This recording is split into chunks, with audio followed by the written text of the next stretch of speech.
I have other I like the clips. Okay, welcome everybody. I'm happy to introduce our speaker for the ultimate talk in the academic year Silo Seminar Series. Our speaker will be Professor Oktay Günlük. Comes to us from Georgia Tech, where he is the Gary C. Butler Family Professor in the Department of Industrial and Systems Engineering there. Oktay, before going to Georgia Tech, he was in faculty at Cornell. Before that, for quite a while, he was at IBM Research, manager of the math optimization and algorithms group, something like that. He is currently the editor-in-chief of the Informed Journal on Optimization, which is welcoming all optimization papers now, not just related to data science. He also recently stepped down as the chair of the Informed Optimization Society. Sad to report that there's been a big drop in the quality of the chairmanship of that society since he stepped down. But anyway, so welcome, Oktay. He's here to bring the O in silo, so we're really going to hear a proper optimization stuff. Thank you, Joe, for this wonderful introduction. Okay, hi everyone. So I'll talk about Dantzig-Wolfe decomposition today, which is like an old concept. It's a classical optimization method. But we had a new look at it a few years ago, jointly with Ray, who is a alumni of Wisconsin, when he was doing a postdoc with Andrea Lodi at Cornell Tech. And now we're working on some extensions with Goshin, and who is a student of Ray in China. Okay, so here is the setup. We're looking at a mixed integer program. We have a linear objective. We have some integrality constraints on some of the variables, not all of them necessarily. We have some general constraints, and we have some blocks. That's the key thing. And what blocks are, this PJ is a polygon, a bunch of inequalities. Linear is a polygon defined by a bunch of linear inequalities. But what the block is blocks operate on a subset of the variables. So each block J has only variables from the index set ij, and these are relatively sparse constraints. So you have, say, 1,000 variables. This PJ operates on 50 variables. Okay, the other variables do not appear in the constraints related with it, and you have a bunch of them in your formulation. So we're going to look at finding good bounds for integer programs with this structure. Of course, the way I wrote it, any integer program fits into this framework. But this thing makes sense if you have blocks where you have sparse constraints that operate on the same variables. That's the key. Okay? So these PJs, again, are polyhedral sets. They don't know about integrality. And a lot of integer programs have this structure, actually. Okay, here is a picture of what's going on with the constraint matrix. So this is the coupling constraints. We don't care about what's going on in there. They might operate on all of the variables. And these are the blocks. This is the sparse representation of the constraint matrix. There might be some variables common to all of the blocks, and blocks can share variables, but there's a decent separation between them. Okay, that's our setup. And in literature, this appears quite often. For example, you have coupling constraints and totally disjoint blocks. These are loosely coupled problems. Generalized assignment is a part of it. Multiple knapsack assignment can be viewed in this way. Or you can have two-stage integer programs where you have your first stage variables, and then you have these other, second stage decisions. They all share the first block variables, but other than that, they're separate. And you can have overlapping things, which happens in multi-period problems. First period, you do a bunch of things. Most of the decisions that you make do not affect the other periods, but there are some coupling things that you carry stock or whatnot. Okay, so this is a fairly common structure in integer programs. So how do we find lower bounds for integer programs? We relax integrality. We don't really know how to solve integer programs directly. Linear programming is the machinery we use with enumeration. So lower bounds are important. And standard thing is to, ignore integrality and extend the feasible region to obtain a, more optimistic objective function value. Okay, that would be a lower bound. Dantzig-Wolfe approach, on the other hand, said that, okay, let's not forget all of the integrality requirements, but let's put them in the blocks. So here Pj is a polyhedron, right? These are the blocks. Now, what I call Qj is the block intersected with the integrality requirements on those variables. Okay? And then we take the convex hull. That's another polyhedral set, and it's smaller than Pj. Okay? Well, then, if you can do this, you get yourself a better lower bound, if you can do this. Right? This makes sense, I hope. All right, and if you draw a picture, this would be a block polyhedron. Not all variables are here. The other variables can take any value they want. And then I impose integrality on the variables involved in that block. So now these are the feasible points. And I take their convex hull. That's another polyhedral set, which is smaller. And then I shrink all of these block constraints by replacing Pj's with convex hull of Qj's. So that's a good thing. I'm shrinking the feasible region of the relaxation. So how do you do this? I mean, how do you get this? Finding convex hulls of mixed integer sets is a straightforward thing, right?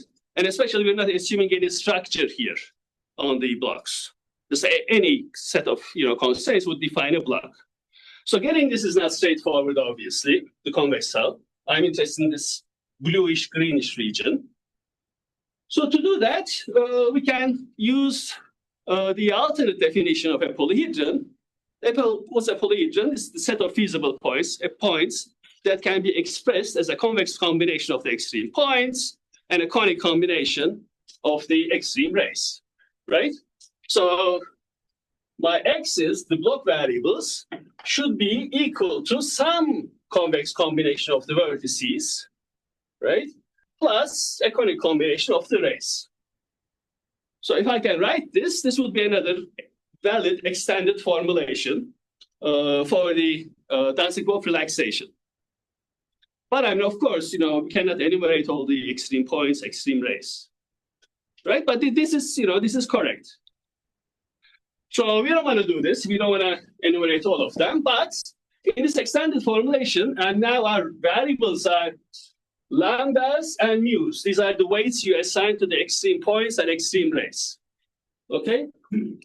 So in this formulation, we don't have to write all the variables. We can do column generation, which means that we will gradually generate these vertices and rays until we get to a point that, we know we have actually solved the problem.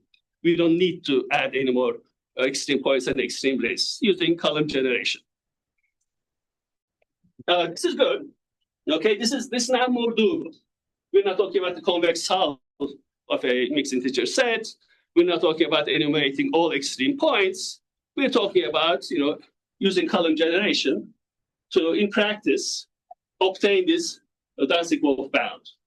Okay, so bounds are good, except again, if you want to solve a mixed integer program, you have to do enumeration. And once you get into that, you have to do this column generation process over and over again. So this is not easily implementable to solve the integer program.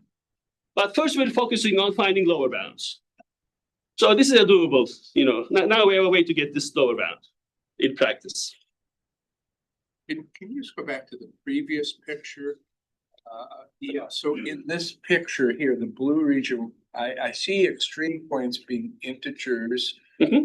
Where are these rays and why? Oh, this is a polytope. Yeah. So it's bounded, there are no rays.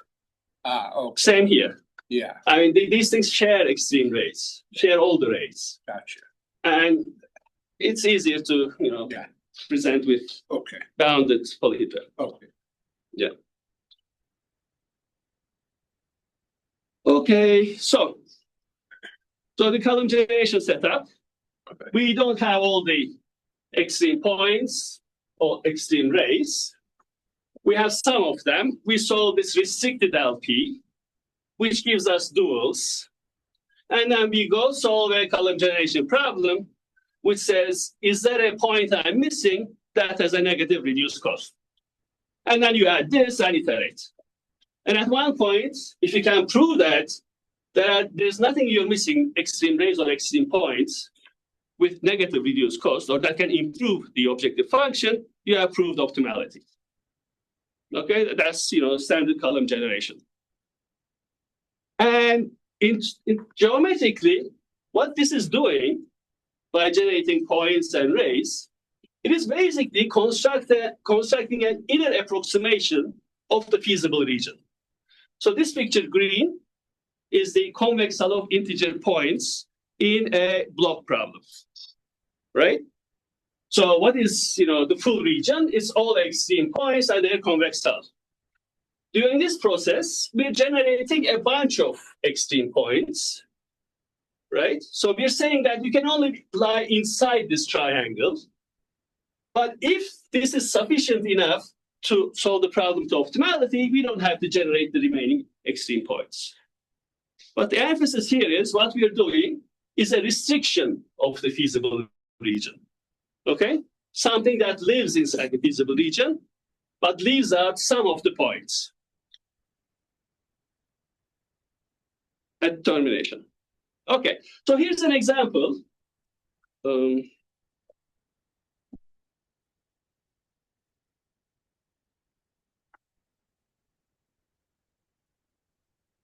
Does anyone know how to get rid of this banner? More? Hide names of... Hide floating meeting controls. Yes, thank you very much. Okay, so I went forward. Go click on the screen. Oh. Okay, yes. Okay, I was here. All right, inner approximation, that's where we left. Continuing, here's an example. Okay, this is the multiple knapsack assignment problem, which is like a knapsack problem. You have items that have weights and profits, and you want to pack them in knapsacks. You have a bunch of knapsacks, which might have different capacities, small bag, big bag. Okay, you have a bunch of them. And each item belongs to a type. Each item comes with a type. Here is a book, or a ball, or an apple, or peach. Okay? And the rule of the game is you can only pack items of the same type in a backpack. Okay, this is the problem we're looking at. So a bunch of knapsacks, bunch of items. You kind of first assign a type to a knapsack and pack items of that type in that knapsack. And your objective is to maximize your happiness. Okay? Benefit. So if you write this down, it's a simple mixed integer program of this type. It says, assign a type to knapsack. Those are the y variables. Knapsack K has type T, only one type. This one says each item can be assigned to only one knapsack, at most one knapsack. You can leave out some. So item I is assigned to the knapsack K, but only one of them. And this one is the capacity constraint for the knapsacks. A knapsack has a capacity of items of type T. If it is assigned to that type, others cannot be packed into the knapsack. And if the knapsack K has type T, then type T items can be packed to it up to the capacity. Okay? And now what we see here is that these are actually blocks. That's what by the way, block is not a part of the formulation. Block is what I decided to be. Okay? I look at this formulation, I say, okay, I'll make these blocks, a whole bunch of blocks. And as you can see, they're operating on kind of separate variables, right? So each constraint for type T has type T variables, and so forth. So I'll declare them to be blocks, and then I'll do the machinery that I told you before. Okay, I'll do the Dantzig-Wolfe column generation. So when you do that, you can actually improve the LP bound that ignores integrality altogether. These are different sizes, types, number of knapsacks, number of items, randomly generated 30 problems for each, type, each row. And what I'm comparing here is how does the strengthened Dantzig-Wolfe bound compare to the LP bound, and I scale it with the Dantzig-Wolfe bound to get a percentage. Okay? And what we see here is it always has to be better to begin with, right? We're doing something stronger. And in some cases, it is much, much better. That's a good thing. Okay, so this idea has merit. So instead of just solving the LP relaxation, if you can do the Dantzig-Wolfe relaxation, you actually improve your bound. Yes? Okay, now I'm slightly cheating here because no one uses the LP relaxation value as the bound. Okay, you give it to a solver, they do all kinds of things at the root node to improve the bound. They add their own costs, whatever. So then we, okay, let's look at the strengthened bound. Okay, so what we're doing here is now, these are the problems where we made 1% or more improvement, a bunch of problems, not too many of them. And this is the improvement that we saw in the previous slide, LP versus Dantzig-Wolfe. This is the same thing, except now we're comparing our bound to the strengthened LP bound at the root node, where the LP solver puts all kinds of, constraints, cuts, etc. on it. So the numbers are not as dramatic, and 60% becomes 13% or something. But the thing is, there is still some noticeable improvement. Okay? So the idea still has merit. And one thing to note here is that these numbers now don't have to be positive, actually. Okay? The LP solver, or the IP solver, can do smarter things than you and can get a better bound. But in these, cases, we always have positive numbers. It can do things that combine the blocks, right? Yeah. That can do many things, yeah. It can't do better than on the block. No, but they can combine the blocks. In these problems, do you generate all the data randomly? Yeah. So random. This is not a serious computational study. Made up problem and random data.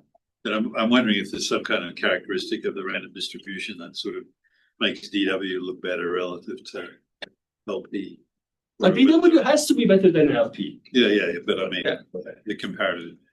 And again, I said at the beginning, any IP can be posed as a block IP. Any IP can be posed as a block IP. Maybe the blocks are empty, right? So you have to pick the right kind of problem and define your blocks in a way that makes sense to have some gain, if you'll ever have any gain. All right? Okay, moving on. So far at least, I hope I convinced you that this relaxation appears to have merit. Okay? But we also saw that when we're building this bound, we build an inner approximation. That's what we know. So at the end of column generation, the bound is correct, but this formulation is not correct because it's missing some extreme points, an extreme race. Okay? What this means is, at the end, we want to solve an MIP using branch and bound. We cannot use as a formulation and give it to the MIP solver because after branching, this is not correct anymore. Which means that you have to do column generation at every node, which is a messy thing to do. So the next question is, okay, we have a good bound. We don't want to do, branch and price. How can we incorporate this to the LP relaxation or the original formulation? In the original formulation space, here we have these extended variables that we have vertices, lambdas and mu's. We want to operate in the original space of x's. But we want to also use this bound information in the original space. Yes? Any questions? Okay. So one simple thing, you can just tell that points that seem to be better than that give objective function value better than my lower bounds cannot be feasible. I know that because they are super optimal. It's below the Dantzig-Wolfe bound. So I can add one constraint saying that objective function value of any feasible point should be larger than my lower bound. That's a very straightforward thing to do. You just add one inequality and you recover the bound in the original formulation. All right? Well, it performs really badly in practice. And what happens is, you have a polyhedron, you add one cut, and everything on that face, or facet actually, under very mild conditions, is optimal. Right? I mean, your hyperplane, the cut is parallel to the objective function. So you don't know, it's very confusing for a solver when you have this huge high-dimensional optimal face. And what this simple lemma says is, if a cut goes through a polyhedron, if it's not above it, below it, touches one point, but goes through it, then the whole points on that hyperplane define a facet. So it's a high-dimensional face, which is very bad for IP solvers. Now, here I'm comparing two things.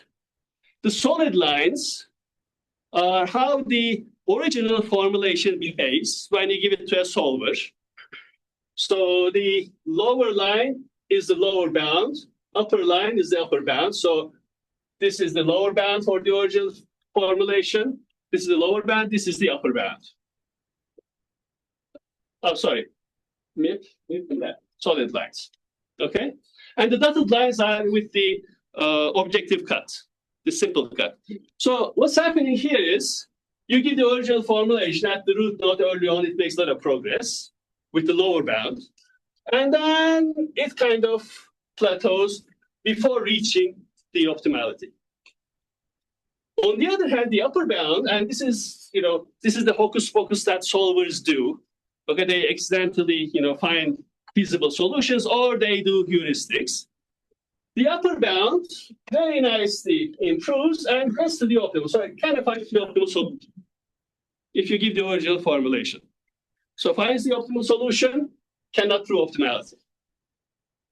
If you add this objective cut, and in this particular example, you perfectly get the lower bound, which means that you know the optimal objective function value, but the solver cannot find a good solution. And this is related to this large optimal face. Okay, it cannot do its tricks. So of course, what we want to do is combine them in some ways to get best of both worlds. So we want the lower bound improvement, but we don't want to confuse the solver by adding a simple objective function cut. So how can we do this? Now, let's remember what this bound is, this Dantzig-Wolfe bound. Well, linear objective coupling constraints, and we say block variables must belong to the convex hull of integer points in the block, right? So now, this thing is a polyhedron, right? You take the convex hull of integer points inside a polyhedron. So this bound then, if we add all the facet defining inequalities for this polyhedron, if we can do that, then we can recover this bound, right? Okay, so what is the shape of these facets? What do they look like? They are all Dantzig-Wolfe block cuts, meaning for each block, you would have inequalities that operate only on the variables of that block, right? So we give a name to it. We call them, Jeff, question? No. We give them a name. We call them Dantzig-Wolfe block cuts. And we say a valid inequality, if it has the form such that it operates only variables that belong to a single block, then this is the kind of inequality we're interested in. And all the facet defining inequalities of these convex hull of QJs are of that form. Yes? Okay, so if we can add all these kind of inequalities, we'll recover the Dantzig-Wolfe bound. But of course, we don't want to generate and add all of them. Is this, maybe, isn't this just, I mean, restricted to the variables in the block? This is just the definition of a valid inequality for that block? How is it different than just the definition of what a valid, one definition of what a valid inequality is? Per block, though. So these are valid inequalities for the whole set. So the big set, that includes all variables and coupling constraints, is a larger object. Oh, I see. Okay. You have all kinds of valid inequalities for it. Okay, you're including. But I'm only focusing on inequalities that are valid for blocks. Okay. Any inequality valid for a block is valid for the whole set. But the whole set has more valid inequalities. Yeah, that's a very good question. You just didn't write them down, the ones for the whole set. Yes. So these are not all valid inequalities for the problem. This is a subset of them. In particular, they are the ones that can only be defined using the blocks. And blocks don't talk to each other, right? Okay. So we don't want to generate all, block inequalities. How can we find good ones?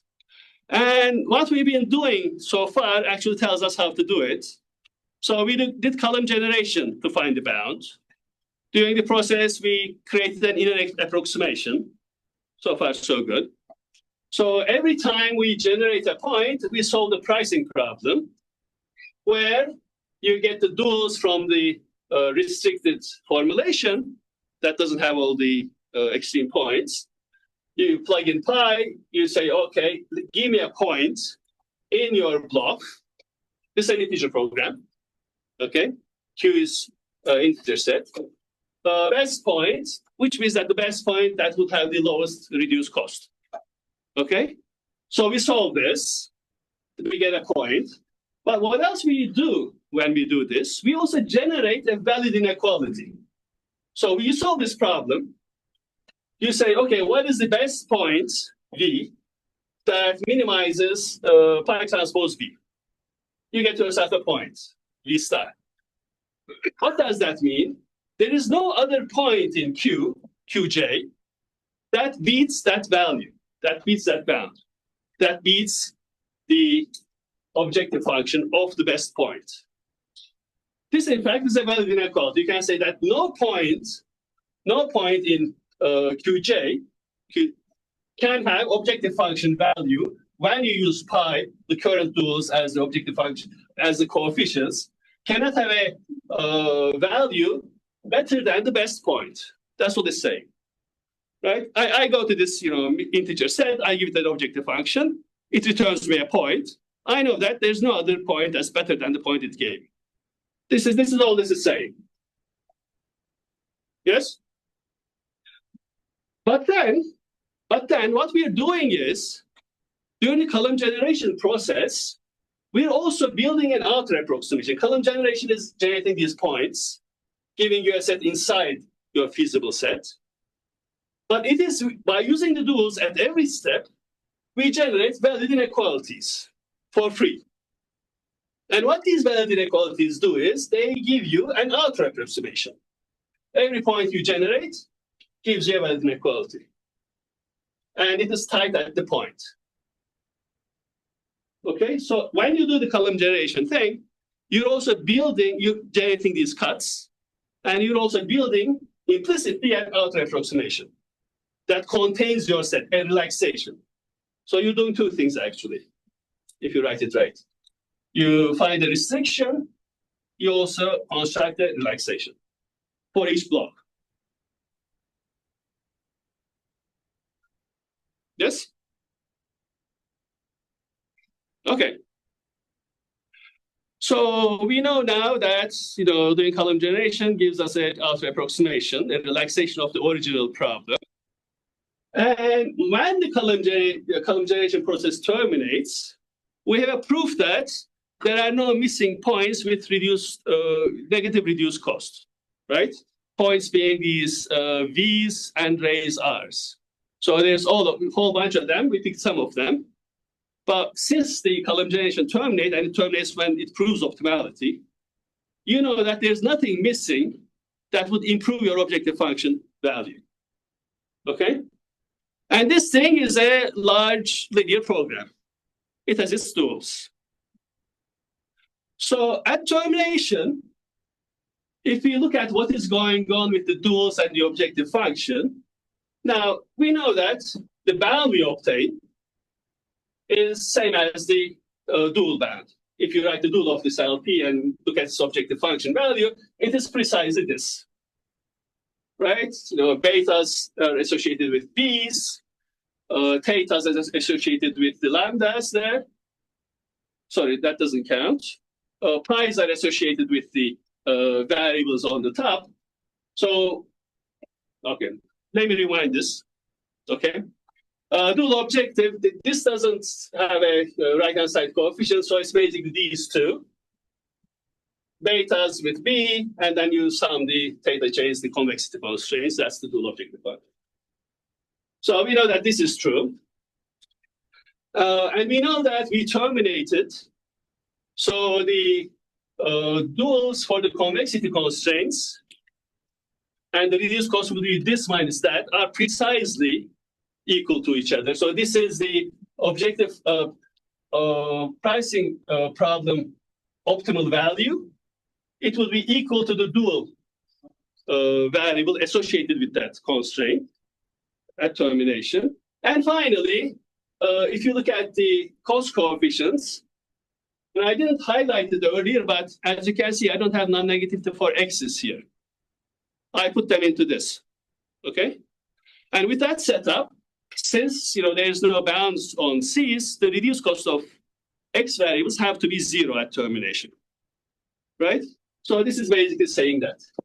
I'm writing down the reduced cost of each x variable at termination using the duals.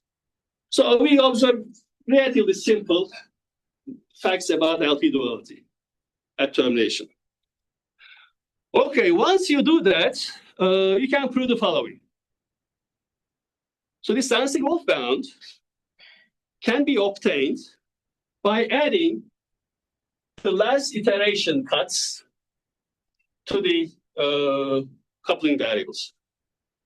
Okay, so this is a relaxation of the Dantzig-Wolfe formulation. It has the coupling variables. It has a bunch of valid inequalities, right?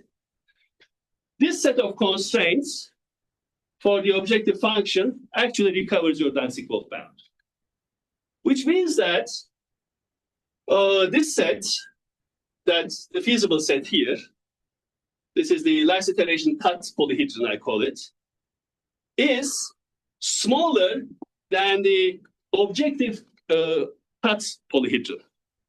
Objective cut polyhedron says, okay, have the coupling constraints and add the cuts. Objective cut that says no point can have better objective function value than the bound. What we have now is coupling constraints and one cut per block coming from the last iteration. And what this is doing really is, we had this, I can write here, right? Okay. So we had a polyhedron, right? And then we wrote the objective function cut. This is one cut. What we're now doing is we're writing a bunch of cuts that gives you a smaller set. We're basically decomposing this cut and adding one cut per block. When they're combined, they have the same effect as the objective function cut. Okay? So they're weaker altogether or stronger than just the objective? They are stronger together. Stronger, okay. There you go. So last iteration cuts polyhedron is smaller than the objective I cut. wasn't sure which direction then. But is it also computationally better? I'll show you some numbers. But again, toy problem, so it's not like extensive computational study. So what this is doing is taking this cut basically, they have the same bound, decomposing it into a bunch of cuts. When they are combined, these guys imply that cut. Modulo coupling constraints.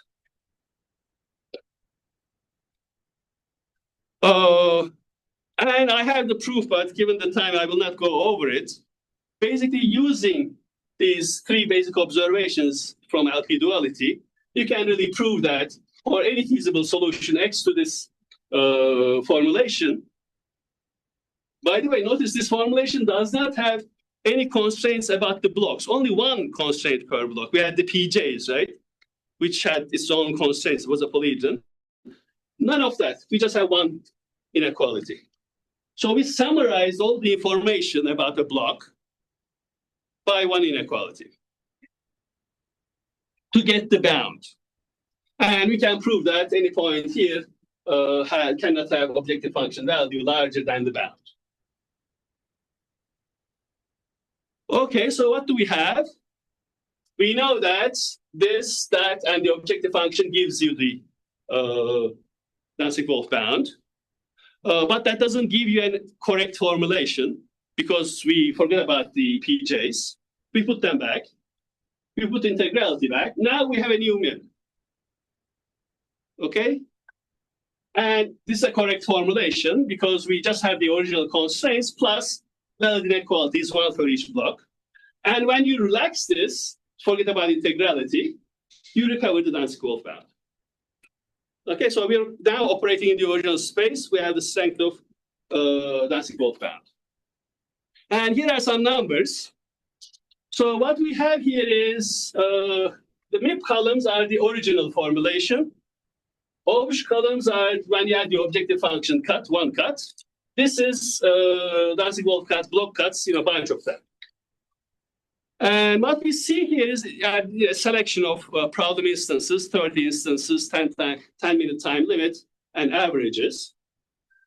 So these are the number of solved instances. And as you can see, as we move to the right, or rather, when we compare the Dantzig-Wolfe with MILP, we're doing better.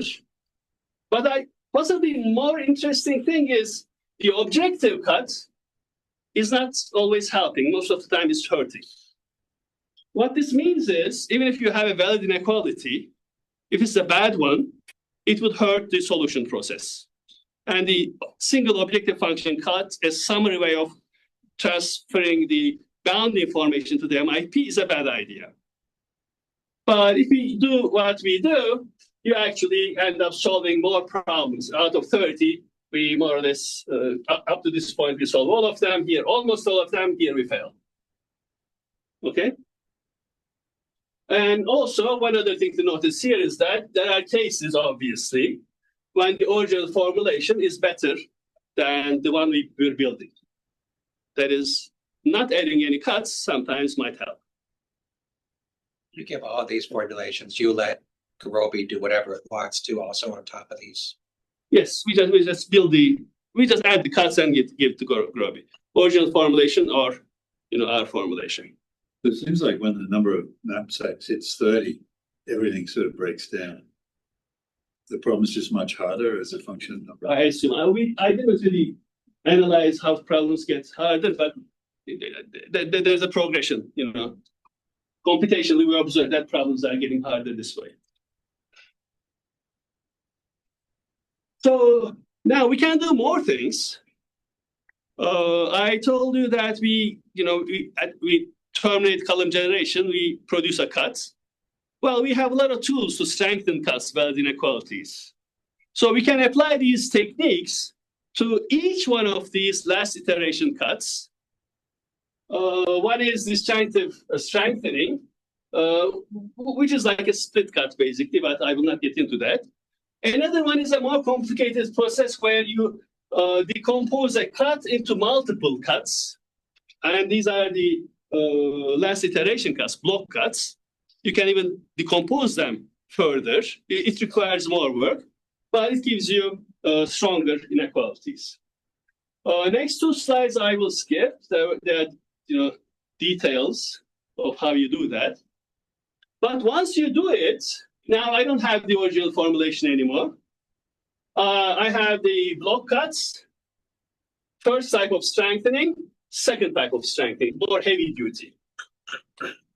And now, we make progress, and for free. For free as in,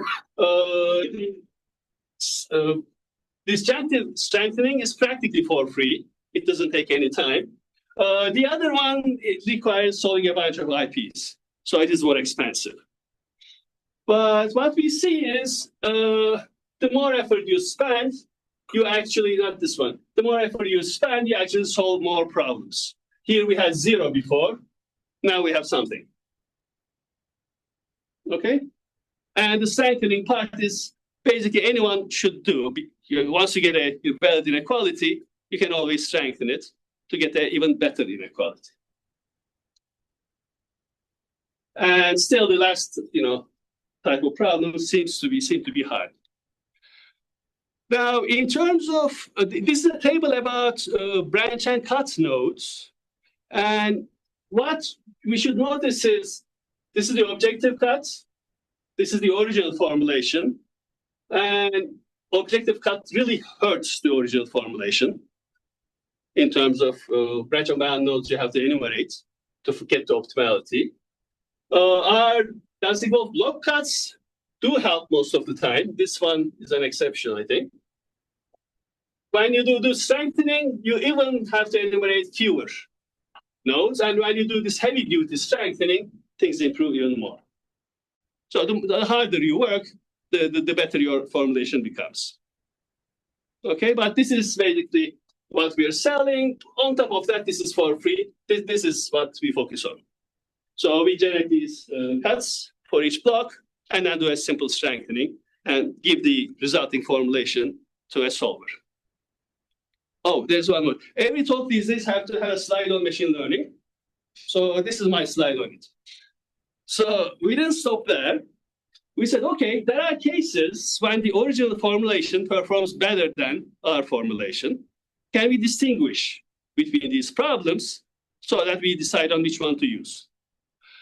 So what we did is we took all these 200, 300 problems we have. We ran 20% of them without the cuts, the original formulation and the formulation with cuts. And then we looked at these outputs, and we called that instance good for our method if it's 10% faster than solving the original formulation, or if it has a better bound if the problem is not solved. Okay, we kind of labeled the instances that we're doing better, and we created features for the instances by looking at the LT relaxation value, strengthened LT relaxation value, Dantzig-Wolfe bound, upper bound and lower bound at termination after Groby enumerates some nodes for 10 minutes. And based on that, we ran a very sophisticated algorithm to obtain the simple group. And this sophisticated algorithm part is a joke. It's like, decision stump, right? So we decided that the data told us that if our improvement scaled by the upper bound obtained by Groby after 10 minutes is greater than 0.05%, we should use our formulation. And then when we did this, we improved the number of problems that we can solve by 2 and decreased the solution time a little bit. And moreover, now this number you see here, 208 solved problems, is the union of all problems that either one can solve. Before there was some discrepancy. Okay, and the way we make the decision is we start both Dantzig-Wolfe and MILP with the original formulation in different processors. One processor runs the Dantzig-Wolfe. We had 4 processors. The other 3 run MILP. And we stop when Dantzig-Wolfe is done. So MILP has enumerated some nodes at that point. And then we check this condition. If we think we are promising, we allocate all processors to Dantzig-Wolfe, or all processors switch to the original formulation. And this is not a huge thing, but this also kind of helps you figure out when you should use your approach and when you should sit back. So another thing that I cheated about during the talk is when you apply column generation using the textbook process that I have been talking about, it does not converge. In the sense that if this is the upper bound, you improve your lower bound, but you can never prove optimality. And you don't get to optimality. Okay? You keep on generating points after points and points, but you never get to the case where you can say, okay, now I'm done. I solved the extended formulation to optimality. And this is fairly common in column generation. You have to usually do a little bit more than that. Okay? So if we apply the results I've shown you, is that obtained by using the textbook version of column generation. So what we do instead is we solve the Lagrangian relaxation of the Dantzig-Wolfe formulation. So this is the Dantzig-Wolfe formulation we have. Now I added these coupling constraints to make these totally separable from the rest. And I dualize the coupling constraints and the coupling constraints and copying. Let's call these copying constraints and copying constraints. And then I call this my dual, where each z, each inner maximization here is the objective function of the relaxation. Where I say that, okay, coupling constraints should, copying constraints should be satisfied, and coupling constraints should be satisfied, and this is my objective function.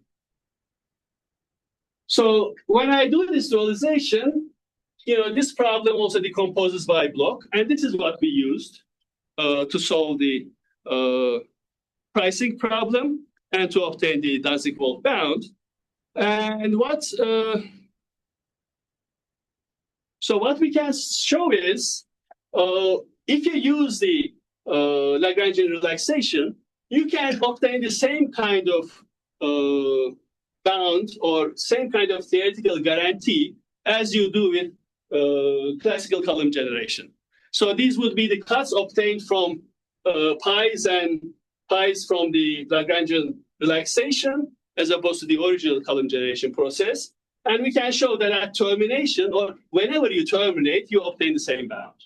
Okay, the emphasis here is, even if you don't get to optimality, whenever you terminate, you get yourself a good bound, provable good bound. And the picture I showed, or numbers I showed you before, are coming from this approach. And moreover, when you actually look at the upper and lower bounds now, using the Lagrangian relaxation solved with the level method, this is what was happening before. Now these two lines, the solid lines, converge very fast. Okay, so it requires a little bit of engineering to obtain the Dantzig-Wolfe bound and the last iteration cuts as well.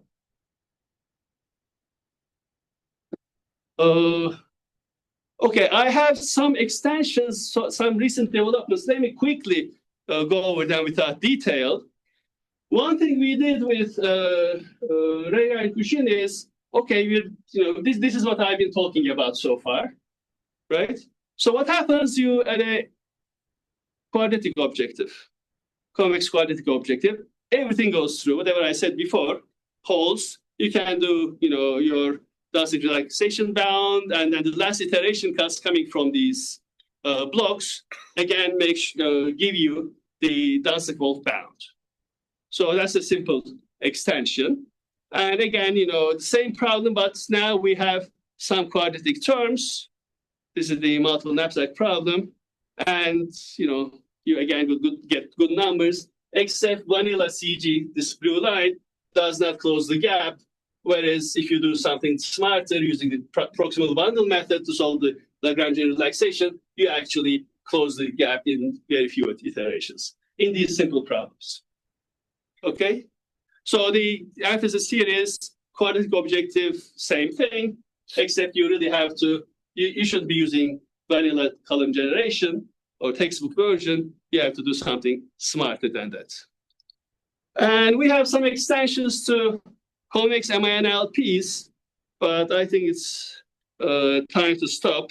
So one thing here, I'm not going to read the whole slide, but if you try to parse this, what this is saying is, now we have this, pricing problem. We have the Lagrangian relaxation. If you cannot solve these things to optimality, but you have some bounds on optimality. You have some knowledge of gaps in each of these parts.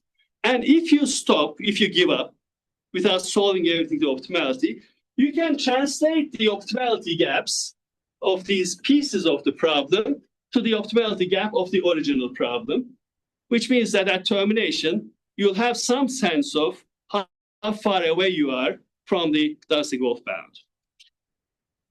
And with that, I think I'll stop.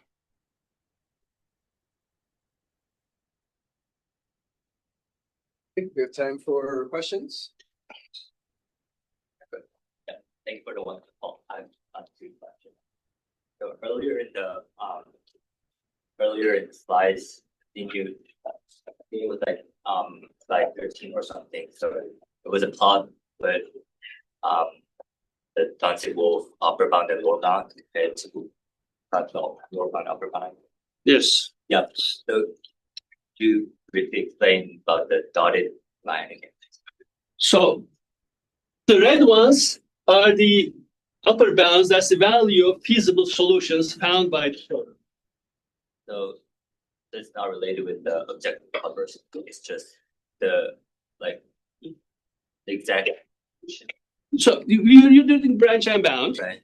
and during the process, you have a lower bound coming from the leaves. And once in a while, you find feasible solutions that give you upper bounds that also improve over time. So that dotted line is just a MILP solver. Yeah, these red lines is the hocus pocus the MIP solver is doing. Oh, okay. That's not in our control. Right. The lower part is the lower band that is kind of in our control. Right. You know, original formulation versus strengthened formulation. And the emphasis here is that this is not our doing, Right. the difference, except if you add the, this is for the objective function cut. So if you add the objective function cuts, you're guaranteed to confuse the solver. Right. Because you have this huge optimal phase. Any one of these random extreme points of the space would be your optimal LP value, right? Anyone can be. And then, solver picks one of them arbitrarily, and then makes branching decisions based on that particular point, which is same as everything else, and targets to exclude that point, but there are a whole bunch of others. So it really confuses the machinery in the solvers. Yeah, my second question was basically the answer you gave me. So I was trying to ask you why the objective cut uses the model. Like really, it's a huge, optimal phase. Right. Other question? It's time for one more. Sure. So why did you ever try? I mean, it wouldn't improve the bound, but you do learn you could use other, whatever you call them, Dantzig-Wolfe cuts from earlier iterations. Yeah, not just the last The one. last one that you tried. So yeah, we did try. I mean, there's no guarantee. First, the bound would not change because we get the best bound. But when you feed it to the solver, it might give you better things after branching and whatnot. We couldn't find a good way to select good ones. Like if you can put all of them, but then there's too many cuts. You can put them as lazy cuts. We didn't make it work computationally. But in general, yes, I mean, ideally, to get the smallest representation, you should put all the cuts you have. Any other questions? Okay, thank you very much.